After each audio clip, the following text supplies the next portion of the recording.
My question is about acquiring faith. I think that people come to believe in God through faith rather than through scientific proof.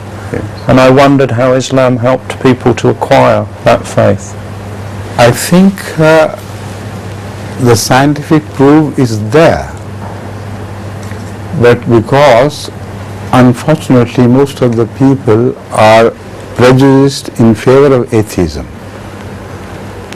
because to believe in something whom you cannot touch, you cannot see, cannot feel in any way, is so difficult that the more the people are educated, they think the mysteries, of course there are, but to believe in a mystery over and above these mysteries is more difficult.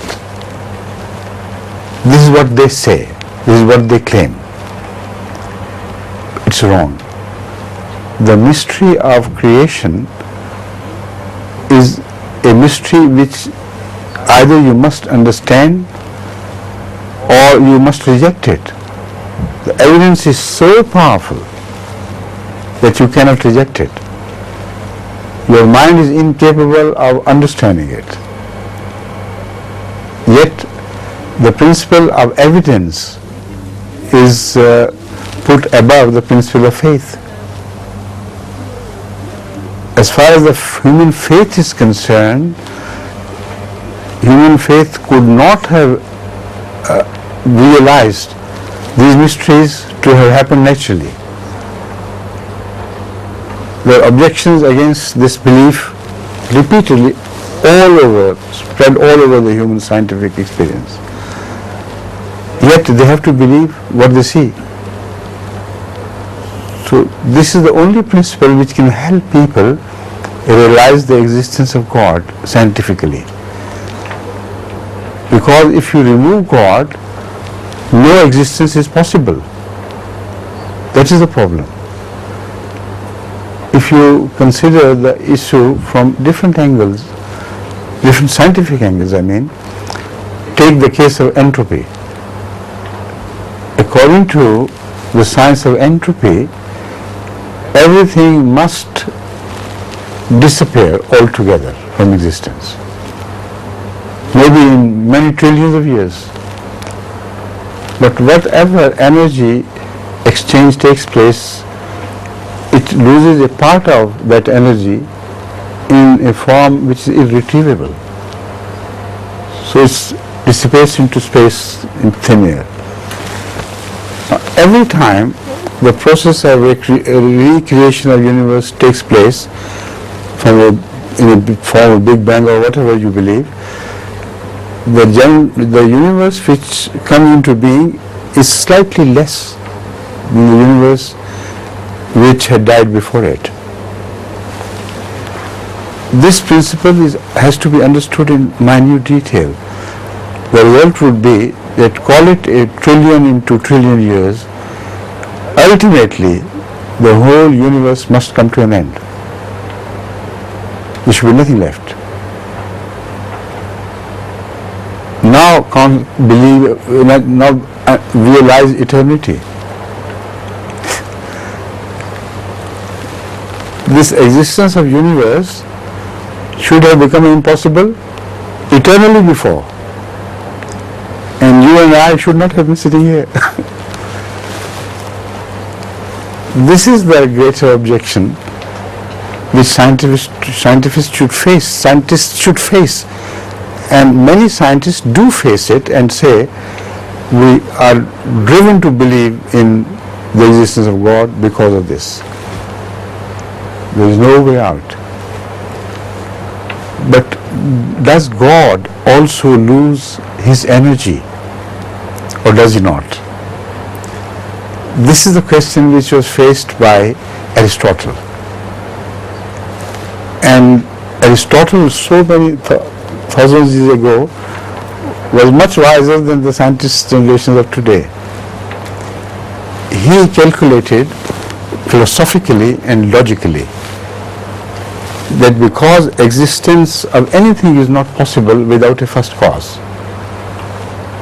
But because the existence of created things are not possible because they lose energy. He realized that. In action you lose energy. So the first cause should be conceived in a manner that it does not lose energy.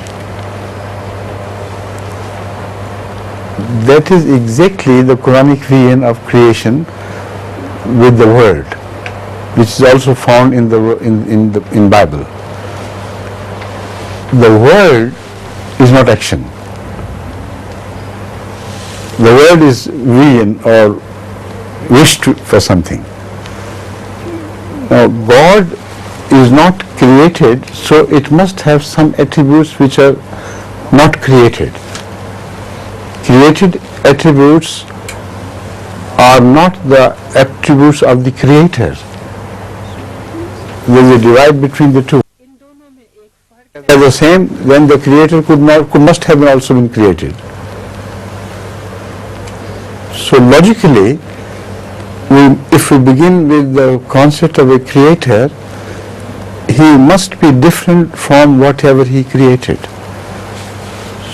So our arguments are based on our experience of the creation. The nature of Creator we do not know.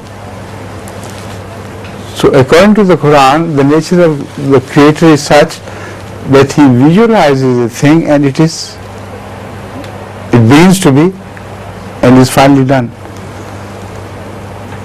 And that energy is balanced in a manner that nothing is lost. For instance, matter and antimatter. If you bring them together, the result is zero. So this is a vision of God, to create something out of nothing without losing His energy at all in the least. He realizes the thing in two separate areas out of non-existence, and both are created in their own zone, while no extra energy is required for their creation, because when they join together they drop to zero. So similar arguments, rational arguments, can be given in favor of the Quran, in the favor of God as believed in religions. But there are many areas of further discussion and objections against this view. I do not have time to repeat everything here which I have said before, but again I refer to the book which I mentioned. I have discussed these things in that book, and I think the rational community of the world will agree that this is the dilemma we are facing. We must believe in God or we must not believe in our existence. That's the problem. That's the only dilemma. If we deny the existence of God, we must also deny our own existence, which we cannot. So both are linked inseparably.